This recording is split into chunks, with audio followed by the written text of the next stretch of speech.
कर्मण्येवाधिकारस्ते मा फलेषु कदाचन मा कर्मफलहेतुर्भो मा ते संगोऽस्त्वविकर्मणि।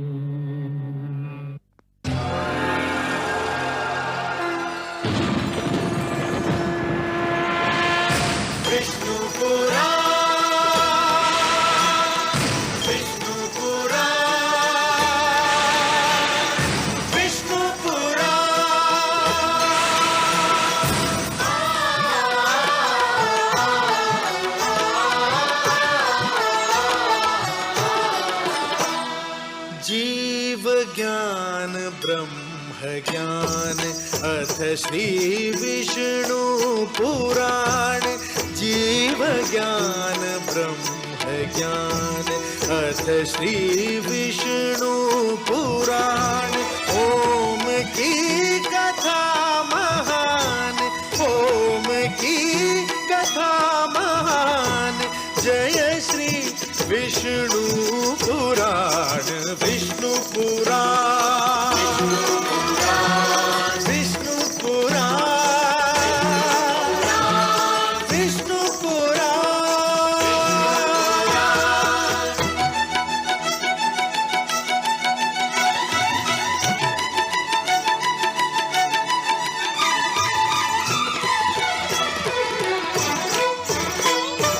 प्रकटे कब तीन लोक, जन्म मृत्यु हर्ष शोक। जन्म मृत्यु हर्ष शोक। पृथ्वी जल वायु गगन, प्रकटी कब ज्योत अगन। प्रकटी कब ज्योत अगन। इस पुराण में है निहित, इस पुराण में है निहित जप तप और योग ध्यान। विष्णु पुराण, विष्णु पुराण, विष्णु पुराण। मैं माँ हूँ, धरती माँ। भगवान विष्णु ने कहा है कि मैंने मानव को विवेक दिया है, बुद्धि दी है, किंतु विवेक और बुद्धि रूपी दिन के साथ साथ मोह और महत्वाकांक्षा की रात्रि भी तो है। और कभी कभी मोह और महत्वाकांक्षा की रात्रि विवेक और बुद्धि के दिन को निगल लेती है। भगवान विष्णु का आदेश यह है कि मोह पर बुद्धि को, महत्वाकांक्षा पर न्याय को और भावुकता पर तर्क को प्राथमिकता दी जाए। महाराज उत्तानपाद सुरुचि के मोहजाल में उलझकर बुद्धि, न्याय और तर्क से दूर चले गए। इसी बीच मैं ये देख रही थी कि बालक ध्रुव के रूप में एक दृढ़ निश्चय जन्म ले रहा है। मानव इतिहास की एक नई भूमिका बन रही है। किंतु माता लक्ष्मी की भांति मैं भी ये सोच सोच कर व्याकुल हो रही हूं कि ध्रुव के दृढ़ निश्चय का क्या परिणाम होगा। याद रखो उत्तानपाद, यदि पुत्र वियोग में मेरी पुत्र वधू को कुछ हो गया तो तुम मेरे शाप से नहीं बच पाओगे।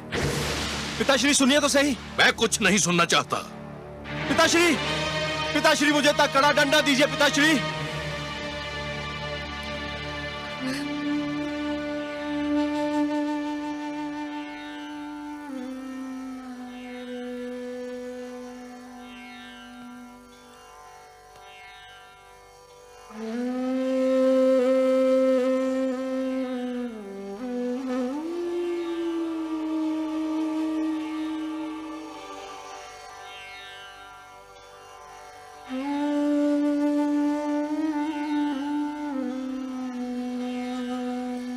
आपने सत्य ही कहा पिताश्री।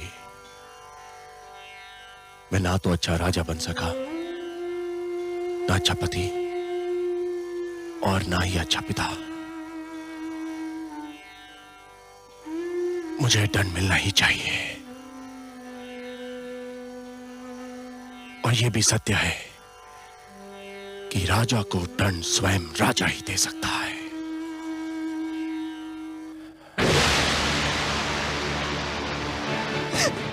नहीं स्वामी, ये आप क्या कर रहे हैं? छोड़ दो, मुझे मर जाने दो। मेरे अपराध का यही दंड है, यही मेरा प्रायश्चित है। नहीं, पाप अपराध का प्रायश्चित नहीं होता। आत्महत्या पाप है और मैं आपको एक कदापि नहीं करने दूंगी।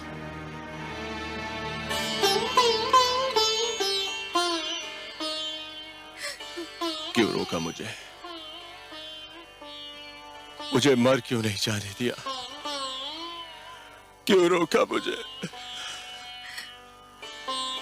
मेरी आंखों से बहने वाले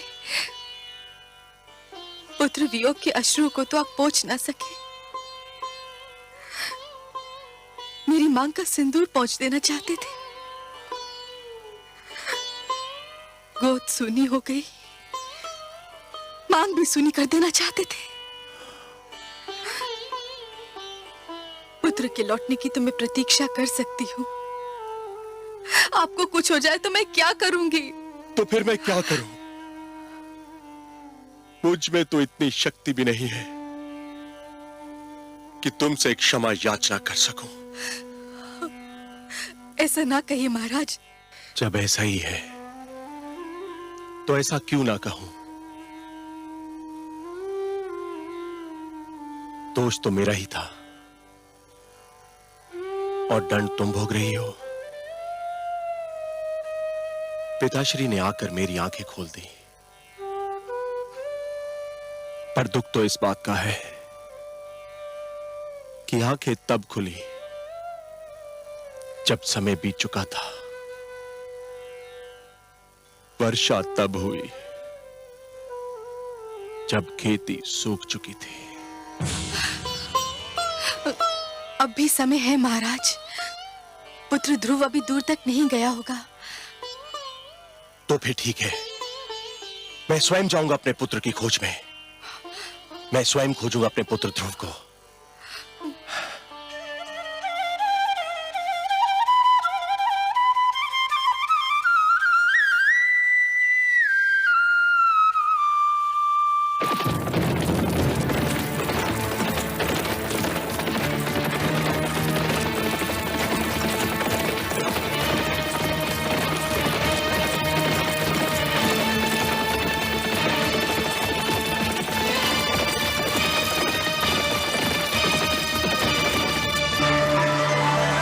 नारायण नारायण।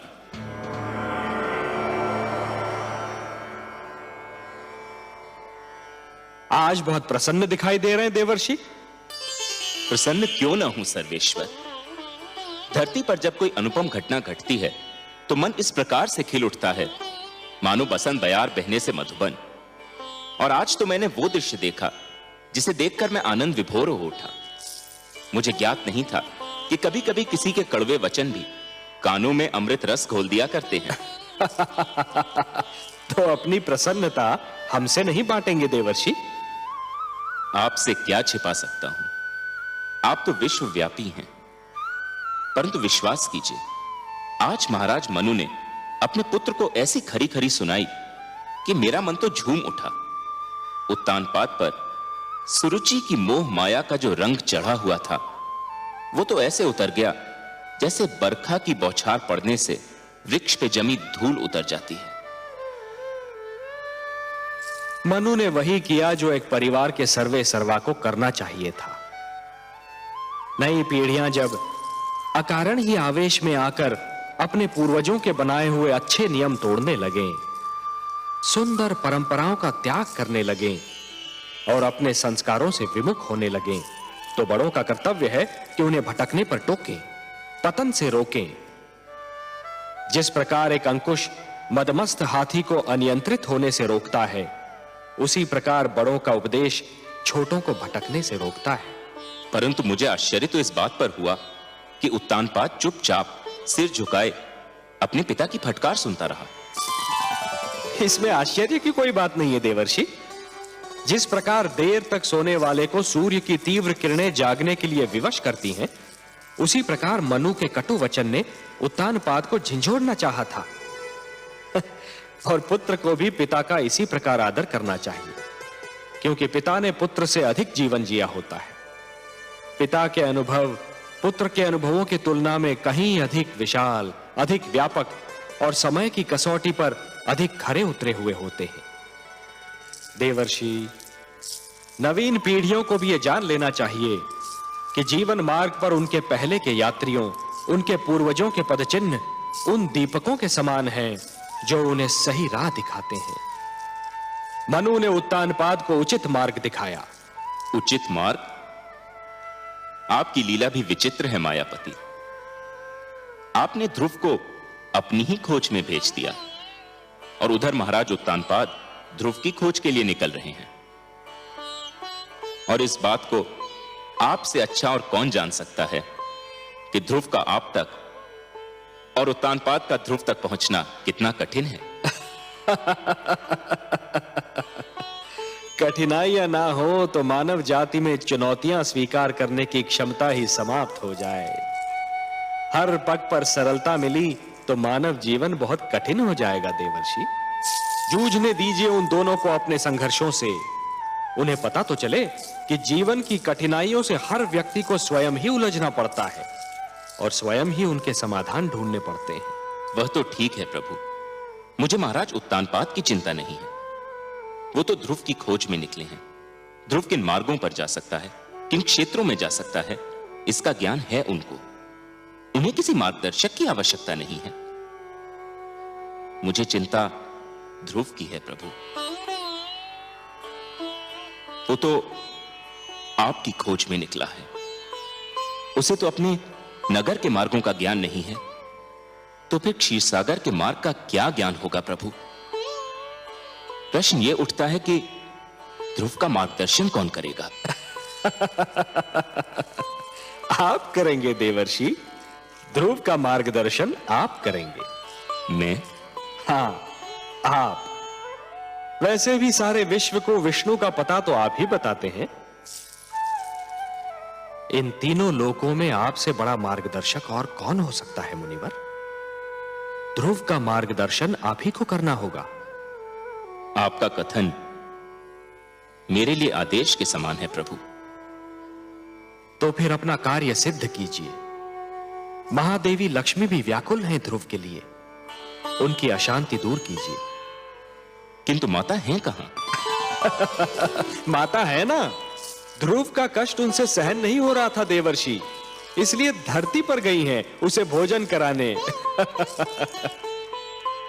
परंतु समस्या यह है कि उसे तो भोजन की भूख ही नहीं है। उसे तो केवल हमारे दर्शन की प्यास है, और वह प्यास उसका मार्गदर्शन करके आप ही तृप्त कर सकते हैं मुनिवर। ठीक है प्रभु, यदि आप ये चाहते हैं कि आप भी मेरी परीक्षा लें तो ऐसा ही सही। मैं चेष्टा करूंगा कि ध्रुव उस मार्ग पर चले जो उसके लिए शुभ हो, मंगलमय हो। नारायण नारायण।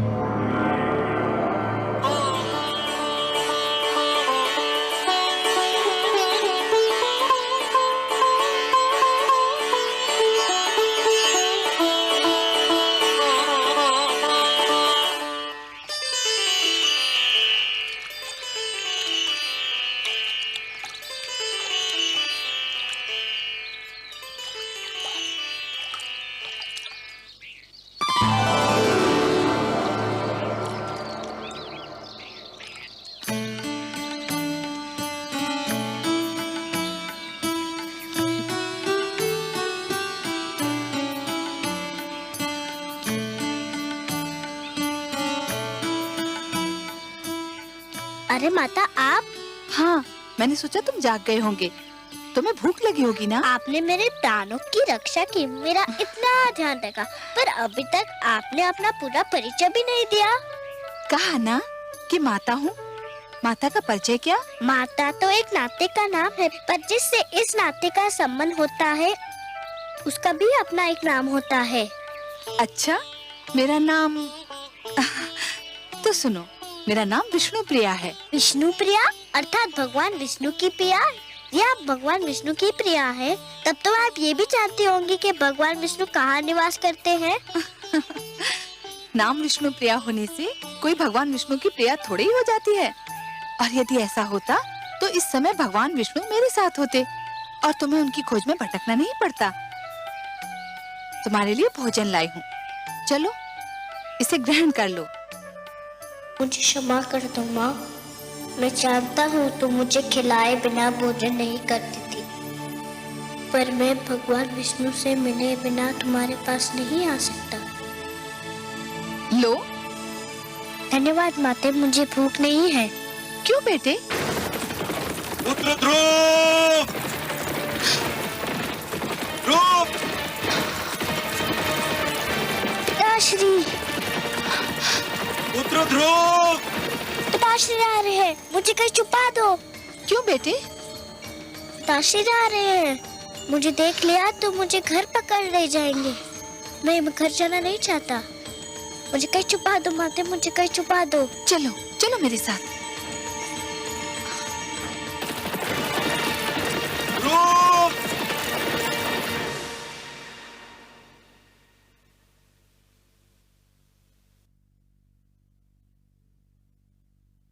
राजा ध्रुव कहाँ चले गए हैं माते? जहां भी गया हो, तुझे क्या करना है? मेरे लाल, जिस दिन तेरा जन्म हुआ था उसी दिन मैंने स्वप्न संजो लिया था कि राज मुकुट सिर्फ तेरे ही सर पर रखा जाएगा। उसी दिन मैंने मन में ठान ली थी कि राज सिंहासन पर सिर्फ तू ही बैठेगा, चाहे उसके लिए मुझे कुछ भी करना पड़े। भगवान की अपार कृपा है कि मुझे कुछ नहीं करना पड़ा। ध्रुव स्वयं ही चला गया। तेरी राह का एक ही कांटा था, वो भी दूर हो गया। परंतु पिताश्री तो उन्हें ढूंढने गए हैं। ढूंढने नहीं गए हैं पुत्र, ढूंढने का स्वांग रचा रहे हैं। नहीं तो संसार कहेगा कि पिता को पुत्र की चिंता ही नहीं। वास्तव में वो प्यार तो तुझसे करते हैं, और वो भी इसलिए कि तू मेरा पुत्र है। अब शीघ्र ही भोजन समाप्त कर ले, हमें बहुत से कार्य करने हैं।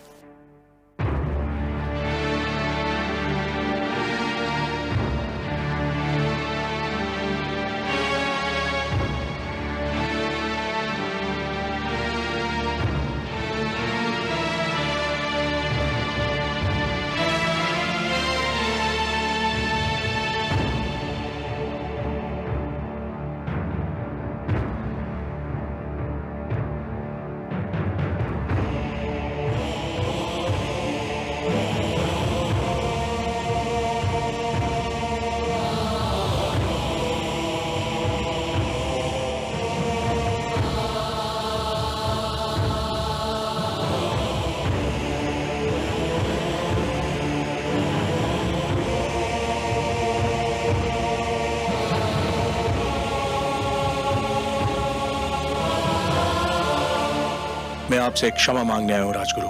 क्षमा? मुझसे क्षमा? किस बात की क्षमा? मैं क्षमा मांगने आया हूं राजगुरु अपने उस भूल की कि मैंने आपका परामर्श ठुकरा दिया। आपने मुझे रोका था और बिल्कुल ठीक रोका था कि मैं महारानी सुनीति का स्थान सुरुचि को ना दूं, परंतु मैंने आपका तिरस्कार किया। मैं अपनी उसी भूल की क्षमा मांगने आया हूं। राजा मांगता नहीं है महाराज, राजा तो देता है, प्रदान करता है। राजा क्षमा मांगने लगे तो अपराधी को दंड कौन देगा महाराज? आपकी भूल ये थी कि आप अपनी इंद्रियों को वश में न रख सके, अपनी इच्छाओं पर नियंत्रण न कर सके। जिस प्रकार अश्व का सवार यदि अपने अश्व को नियंत्रण में न रख सके तो अश्व उसे अपनी पीठ से धरती पर गिरा देता है, उसी प्रकार आप अपनी कामुक इच्छाओं पर नियंत्रण न कर सके और इन इच्छाओं ने आपको वहां पहुंचा दिया जहां आप आज स्वयं को पा रहे हैं। कर्म से गिरकर आपने राजा के धर्म को लज्जित कर दिया है महाराज। राजा तो ईश्वर का प्रतिनिधि होता है और उसे किसी से क्षमा मांगना शोभा नहीं देता। मुझसे वास्तव में भारी भूल हुई है। मुझे दंड दीजिए राजगुरु, मुझे दंड दीजिए।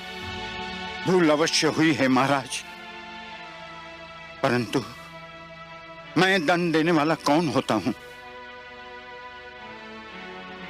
मुझे तो यह अधिकार ही प्राप्त नहीं। यह भूल आपने मर्यादा के विरुद्ध की है, अपने राजधर्म के विरुद्ध की है, और इस भूल का दंड या क्षमा आपको स्वयं आप प्रदान कर सकते हैं या ईश्वर। मुझे स्वीकार है आपका परामर्श राजगुरु, परंतु आप ही बताइए कि मैं स्वयं को इस भूल का क्या दंड दूं? वो तो आपको मिल ही रहा है महाराज।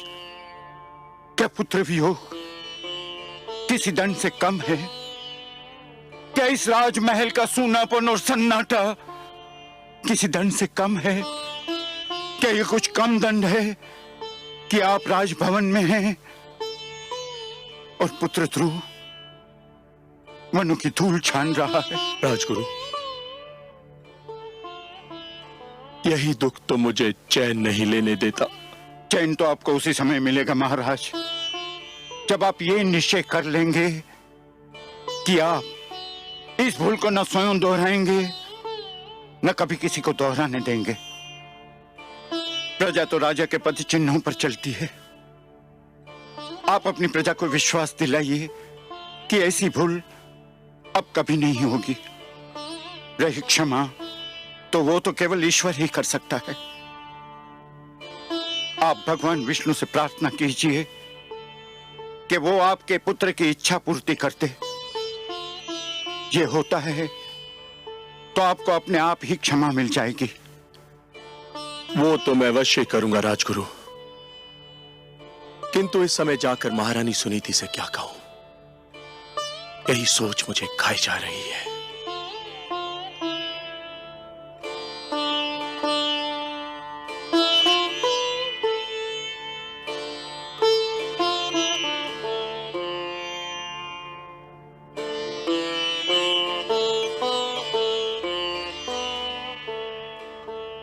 कुछ तो खा लीजिए महारानी जी। इसे ले जाओ दासी, मुझे भूख नहीं है। कब तक आप भूखी रहेंगी महारानी जी? कुछ तो खा लीजिए ना। कैसे खाऊं? न जाने मेरे ध्रुव ने कुछ खाया होगा कि नहीं।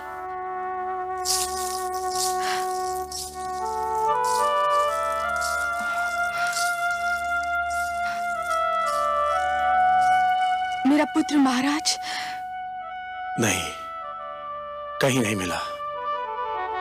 मैंने सारा क्षेत्र छान मारा, उसका कहीं पता नहीं चला।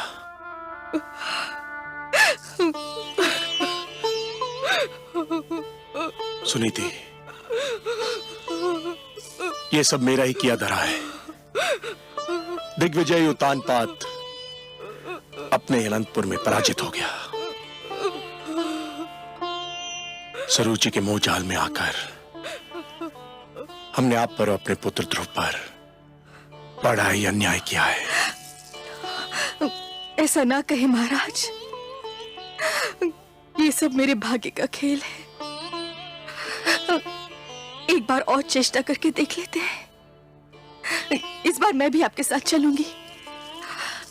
वनों में, पहाड़ियों में, घाटियों में, हर जगह उसे पुकारूंगी। कभी तो सुनेगा अपनी माँ की करुणा भरी पुकार, कभी तो सुनेगा। एक महारानी होकर आप भटकती फिरे, नहीं, ये उचित नहीं है। महारानी सुनीति एक कदापि उचित नहीं है। एक महारानी के लिए उचित नहीं, एक माँ के लिए तो उचित है। पुत्र ठोकरे खाता फिर रहा हो तो माँ को महल में चैन कैसे मिलेगा? देर हो गई, तो वो हमसे और दूर चला जाएगा। चलिए महाराज, चलिए।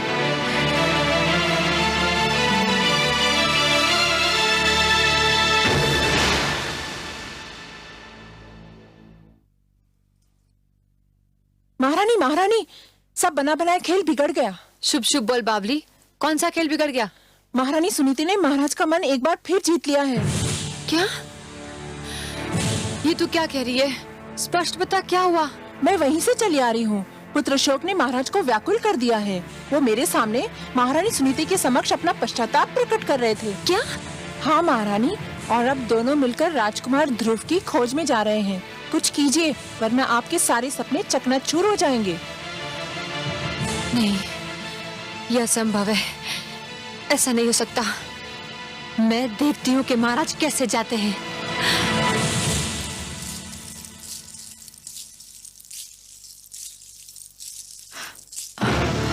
आप कहाँ जा रहे हैं महाराज? क्यों? क्या मुझे कहीं जाने के लिए तुम्हारी आज्ञा की आवश्यकता है? हम अपने पुत्र को ढूंढने जा रहे हैं, जो केवल तुम्हारे कारण राजमहल छोड़कर चला गया है। हम दोनों मिलकर अपने पुत्र को ढूंढेंगे। ये अचानक पुत्र मोह कैसे उमड़ा है महाराज? पिताश्री ने आकर मेरे नेत्र खोल दिए हैं। मुझे आज ज्ञान हुआ है कि परिवार में पिता का क्या महत्व होता है। मैं भटक गया था। पिताश्री ने मुझे सत्य का मार्ग दिखाया है, और अब मैं इस मार्ग को कदापि नहीं छोड़ूंगा। कान खोलकर सुन लीजिए महाराज, मैं आपको कहीं नहीं जाने दूंगी। तू मुझे जाने नहीं देगी? तू रोकेगी मुझे? हाँ, मैं रोकूंगी आपको, क्योंकि मैं आपकी पत्नी हूँ। तू पत्नी नहीं, पत्नी के रूप में हमारे परिवार के सुख चैन, हमारी एकता और हमारे प्रेम की शत्रु है। महाराज, तू उस चमकती रेत के समान है जो प्यासे यात्री को दूर से जल तो दिखाई देता है, परंतु पास आने के बाद पता चलता है कि वो जल नहीं, केवल रेत है। पिताश्री ने आकर मुझे इस मोह जाल से मुक्त कर दिया है। तेरे मोह में फंसकर मैं अपनी देवी समान धर्म पत्नी को भूल चुका था, अपने आप को भूल चुका था। तो ये कहिए ना कि सुनीति ने अंत में आप पर अपना रंग जमा ही लिया। मैं सब समझती हूँ, इसी ने आपको मेरे विरुद्ध भड़काया है। ये बेचारी शोक की मारी किसी को क्या भड़काएगी? इसके मन में तो पुत्र वियोग की अग्नि दहक रही है। पर तू क्या जाने इस दुख को? यदि तेरा उत्तम कहीं चला गया होता तो तुझे ज्ञान होता कि पुत्र वियोग क्या होता है। ये आप क्या कह रहे हैं महाराज? भगवान के लिए इतने अशुभ बोल अपने मुंह से ना बोलिए। भगवान ना करे कि वो कहीं चला जाए। वो केवल आपका ही नहीं, मेरा भी पुत्र है। उसने मेरी कोख से जन्म नहीं लिया तो क्या हुआ? माता कहकर तो वो मुझे भी पुकारता था। मैं तो यही सोचती थी कि ध्रुव के जाने के बाद उत्तम ही हमारे घर का दीपक है। ध्रुव को तो मैं खो चुकी हूं। उत्तम भी अगर कहीं चला गया तो हमारा क्या होगा? देख लिया तुमने, ये है माता, ऐसी होती है ममता। और एक तुम हो कि ध्रुव हरदम तुम्हारी आंखों में कांटे के समान खटकता रहता था। तुम यही चाहती थी ना कि राजमहल तुम्हारा हो जाए, यह ऐश्वर्य तुम्हारा हो जाए, मेरे राजकोष, मेरे सिंहासन पर तुम्हारा अधिकार हो जाए। तो ले, मैं सब कुछ तुम्हें देता हूं और सुनीति को लेकर अपने पुत्र की खोज में जा रहा हूं। यदि वो हमें ना मिला तो हम भी लौट कर नहीं आएंगे। तू बिठा ले अपने पुत्र को राज सिंहासन पर और जैसे चाहे वैसे राज कर। हम जा रहे हैं। चलिए महारानी सुनीति। महाराज,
बालक, आप कौन है महात्मन? तुम प्यासे हो और मैं तुम्हारे लिए जल लाया हूं। क्या इतना जान लेना पर्याप्त नहीं है? मैं जल पीना नहीं चाहता। मैं भगवान विष्णु से मिलने जा रहा हूँ। बहुत लंबी यात्रा करनी है मुझे। जल नहीं पियोगे तो लंबी यात्रा कैसे करोगे? धर्म की साधना के लिए शरीर की रक्षा करना बहुत आवश्यक होता है बालक। लो, थोड़ा सा जल पी लो।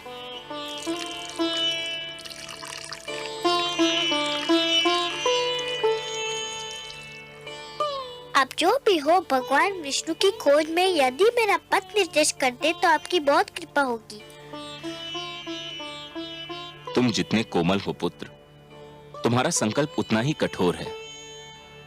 इस कड़ी धूप में कुम्हला जाओगे। मेरी बात मानो पुत्र, घर लौट जाओ। मैं तो समझा था कि आप मेरा मार्गदर्शन करेंगे। मार्गदर्शन ही तो कर रहा हूँ। देखो, यहाँ से एक मार्ग तुम्हारे घर की ओर भी तो जाता है। वो भी मिलता है, मुझे घर लौट जाने को कहता है। कोई भी भगवान विष्णु का पता नहीं बताता। मैं उनसे मिले बिना घर नहीं जाऊंगा। ये जानकर भी नहीं कि तुम्हारी खोज में तुम्हारे माता पिता दिशाएं छान रहे हैं। आपको किसने बताया? मैं तो तुम्हें भी बता सकता हूँ। बता क्या, मैं तो तुम्हें दिखा भी सकता हूँ।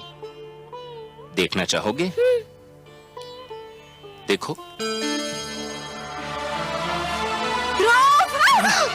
माते!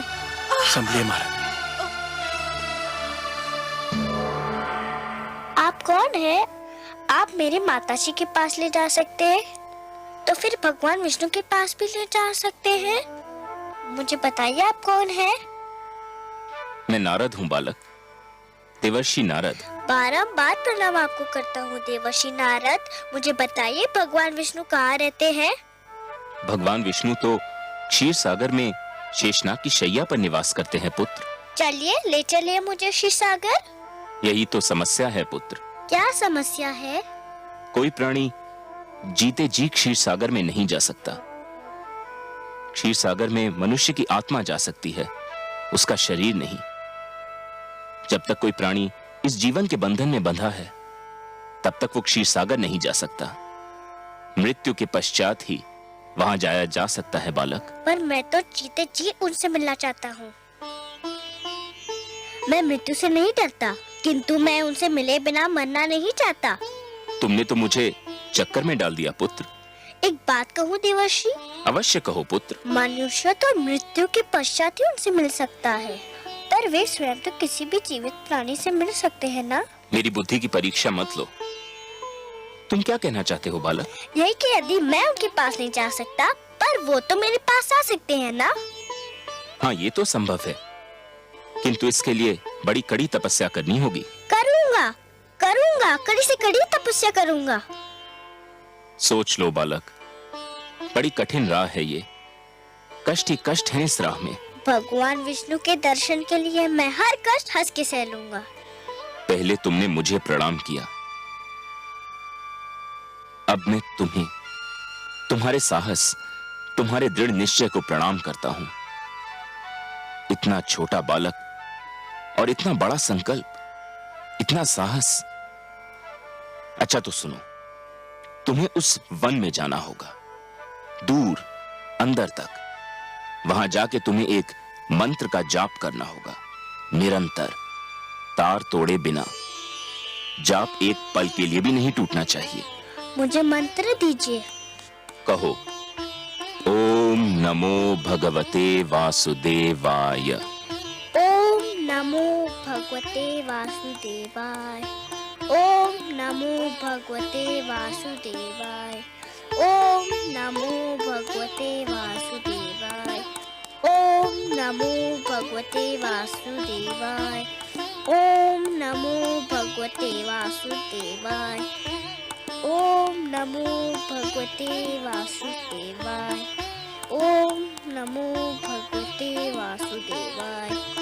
ओम नमो भगवते वासुदेवाय। ओम नमो भगवते वासुदेवाय। देवर्षि, माते प्रणाम।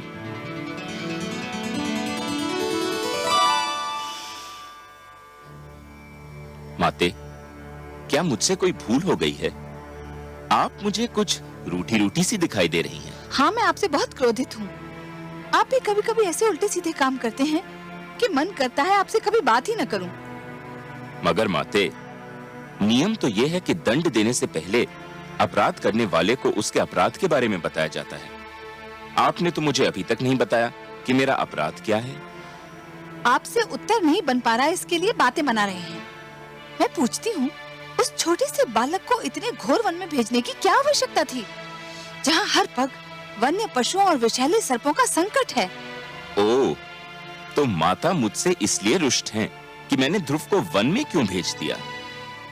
और नहीं तो क्या, मंत्र का जाप ही तो करना था। वो तो ध्रुव वहाँ भी कर सकता था जहाँ आप उसे मिले थे। एक कोमल काया को इतना बड़ा कष्ट देने की क्या आवश्यकता थी? परंतु माते, जहाँ मैं ध्रुव से मिला था वह एक खुला क्षेत्र था। तो क्या हुआ? नारायण नारायण।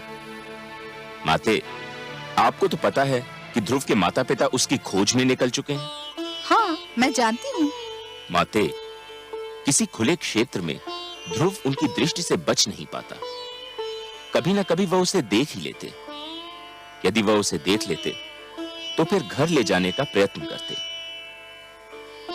यदि वो उसे घर ले जाने का प्रयत्न करते तो मंत्र के जाप का तार टूट जाता। यदि मंत्र के जाप का तार टूट जाता तो ध्रुव की तपस्या भंग हो जाती, और यदि ध्रुव की तपस्या भंग हो जाती तो भगवान विष्णु से मिलने की उसकी मनोकामना पूर्ण न हो पाती। इसलिए मैंने उसे एक ऐसे स्थान पर भेज दिया है जहां उसे कोई देख न सके। माते, ठीक है, किंतु तुम जानते हो ना कि ध्रुव मुझे कितना प्यारा है। यदि उसे कोई हानि पहुंची तो? माते, मैं उसके भाग्य के लिखे को तो नहीं बदल सकता। मैंने तो वही किया जो मुझे इन परिस्थितियों में उचित लगा। क्या अब भी आप मुझसे रुष्ट हैं? नहीं, परंतु संतुष्ट भी नहीं हूँ।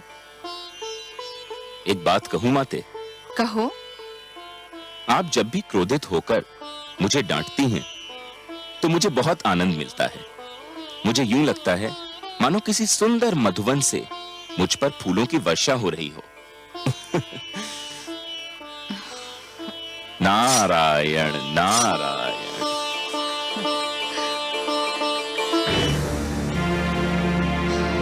ओम नमो भगवते वासुदेवाय।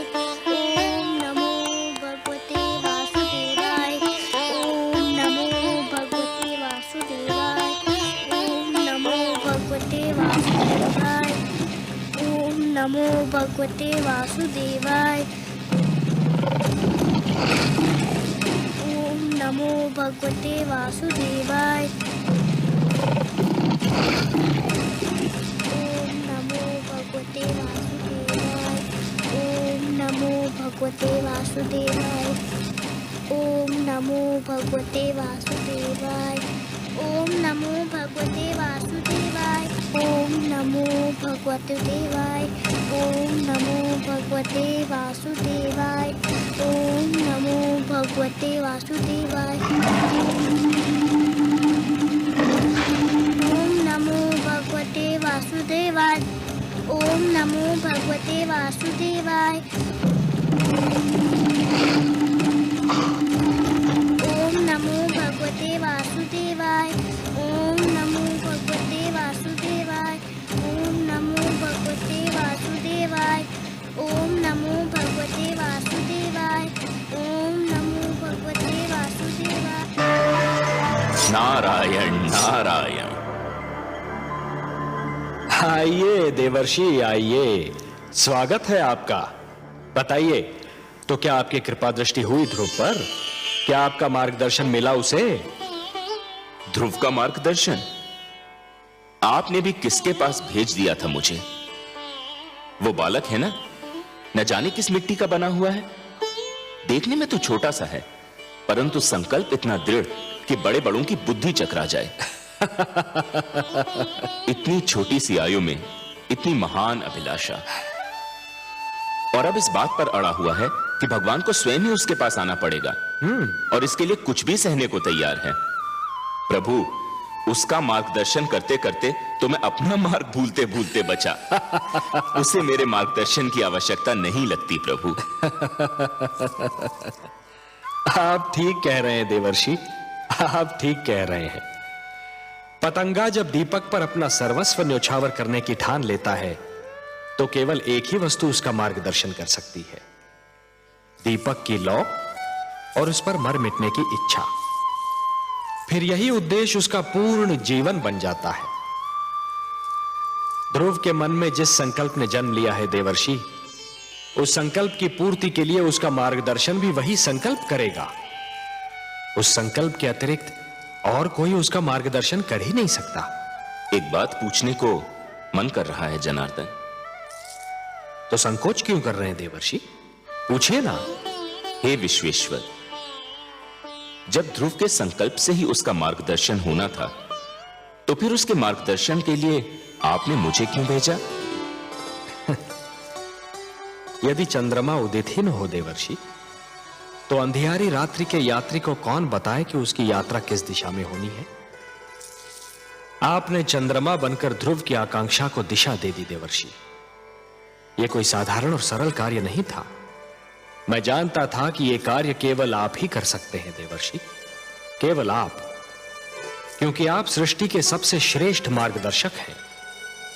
जो आपने किया वो केवल उचित ही नहीं था, बल्कि सराहनीय भी था। आपकी सराहना के लिए बहुत बहुत धन्यवाद नारायण। किंतु माता लक्ष्मी कभी मुझे सराहे, लगता है ये मेरे भाग्य में नहीं लिखा है। मैं जानता हूं देवर्षि, आपने जो किया उससे माता लक्ष्मी यदि रुष्ट नहीं तो संतुष्ट भी नहीं है। यही कहना चाहते हैं ना आप? आपसे क्या छिपा है अंतर्यामी। हां, माता मुझसे अप्रसन्न है। वो विवश है देवर्षि, अपनी ममता के कारण विवश है वो। उनसे तो किसी की पीड़ा नहीं देखी जाती, और फिर यह पीड़ा तो उसकी है जिसे उन्होंने स्वयं अपना पुत्र मान लिया है। इसलिए आप पर थोड़ा सा क्रोधित हो गई थी। और फिर क्रोध का प्रदर्शन भी तो अपनों से ही किया जाता है ना देवर्षि। आपको अपना समझती हैं, आप पर कृपालु हैं, इसलिए कभी कभी आप पर अपने क्रोध के पुष्प भी बरसाती रहती हैं। आपको भी तो आनंद मिलता है इससे। आपने मेरे मन की बात कह दी प्रभु। सच पूछिए तो माता के मुख से यदि कटुवचन भी निकले तो उनसे मधु की बूंदें टपकती दीख पड़ती हैं। किंतु माता अभी देवलोक लौटी नहीं क्या? ममता चिंता का दूसरा नाम है। आपने तो ध्रुव को भेज दिया वन में, अब माता का मन तड़प उठा कि कहीं वन के पशु उसे कोई हानि न पहुंचा दे। इस समय वो ध्रुव की रक्षा का प्रबंध करने शिव भार्या पार्वती से मिलने कैलाश पर्वत गई है। इस पुराण में है निहित, इस पुराण में है निहित जप तप और योग ध्यान। विष्णु पुराण, विष्णु पुराण, विष्णु पुराण।